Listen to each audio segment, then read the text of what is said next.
as Rachel often says, what is the line? It's sort of like, did you ever want something so much that you'd do anything not to get it? That's it. And yeah, I worked off that. And also Chris, who is like, incredible. I was wondering if you could, for the people who aren't in Park City, give a bit of a description about Carousel and what it is. It's primarily about a man named Dr. Noah Abrams, who's a family doctor in a small town in Ohio, and he's recently gone through a divorce. He has a teenage daughter, and he has sort of a fraught connection with her. And his family medical practice is starting to wane because his partner, who's his elderly uncle, is leaving, is retiring. And amidst all of this sort of change and strife, a woman from his past returns. And he has to get out of his own way to find out if he can receive love. Reviews are starting to roll in. IndieWire wrote that this is, quote, a film for and about grown-ups bolstered by strong performances from stars Chris Pine in a role that we hope will define the next chapter of his career, and a wonderfully delicate Jenny Slate. I'm curious what it would mean to you for this film to define the next chapter of your career. That just means I'm old, or in the older part of my career. I think it's very rare to find good material, and it's very rare, especially with this film, to get a film that is delicate and tender and earnest and heartfelt and involves people speaking to one another, and the spectacle is the relationship and how people communicate or prevent themselves from communicating. I think, especially in this last year of Sundance with Mr. Redford passing, I think it speaks to a kind of film that perhaps he would have liked and championed. Jenny, you play Rebecca, who feels kind of like stuck in her career in politics. That's a really universal experience that a lot of people will relate to. What did you draw on for that? Maybe it's because I really fear stasis. I want to change. And I think obviously that's like the main thing about being alive is like you have the opportunity to change and it's a waste not to take it.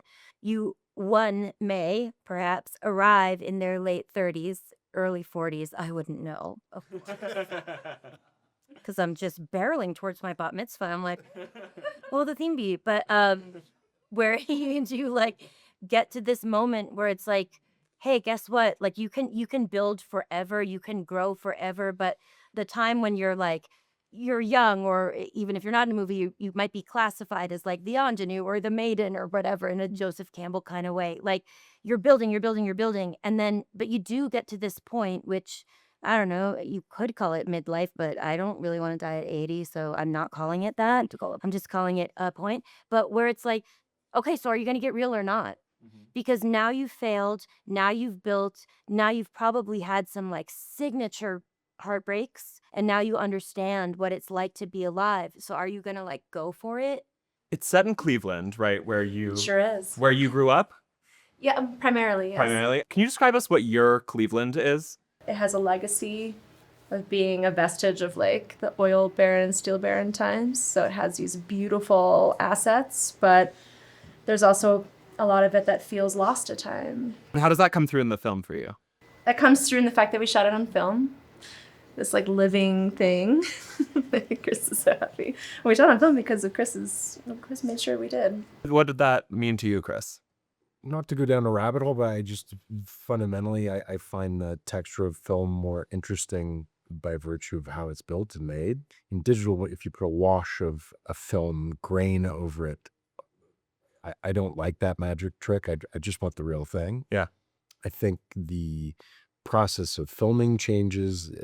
It requires an intense focus, an intense mastery of your craft, whether you're a grip or a gaffer or the DP or whomever, because it's a finite amount of material that you have to work with. So I like the complete holistic A to Z approach of filmmaking with film and the resultant image and the process that it allows for.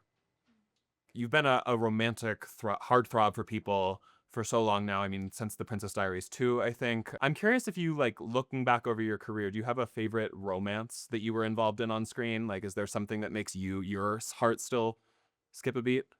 I'd certainly like Princess Diaries too, just because it was my first film. There's such a learning curve in being a film actor. No one teaches you like what it's like to show up at the lot and deal with the guy at the gate, and then where do you park, and why is that person yelling at you, and what do you want for breakfast? All these little weird intricacies of being on set, which is, it's how you clock in as an actor. So I have a lot of memories of that, just in terms of that, and sort of being like falling in love with Anne Hathaway and doing these chemistry tests with her at Disney, and it was all this big stuff. I've had great experiences. I loved Wonder Woman is close to my heart because I just love Gal like so much. She is the cutest and sweetest thing in the world, and she made me laugh. And I've just been very lucky to be able to fall in love with women on screen who I actually really dig. And Jenny is definitely one of those partner companions. Glad that it was like, and Jenny has Not so been a much big now that she's problem talking. for me because I don't get Not so her, much man. now that she's Yeah. talking. but No, now I don't. actually I no. want her to go. Scratch her from the list. We're gonna but wrap. We're gonna wrap now, but thank you so much for joining. Because we're at Sundance, I'd love to talk a little bit about Obvious Child, Yeah. which premiered here in 2014. I'm glad you asked, because actually going into this, I was saying it would be terrible if I didn't find a way to thank the Sundance community for the career that I have now. When I made Obvious Child, it was because Gillian Robespierre saw me doing stand-up, and she was thinking about making a short film about a person who has to get an abortion on Valentine's Day because it's the only time that's the only slot before it's like too late. To be a young performer coming to Sundance and be so well received for something that we did to the best of our ability with no gimmicks and not a lot of money, it gave me a lot of faith in the programmers, in audiences, in what I had to offer.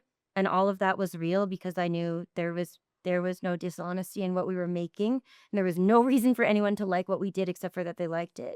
And I'll always be thankful to the Sundance community for that. And also, this is the place where we screened the Marcel the Shell short film.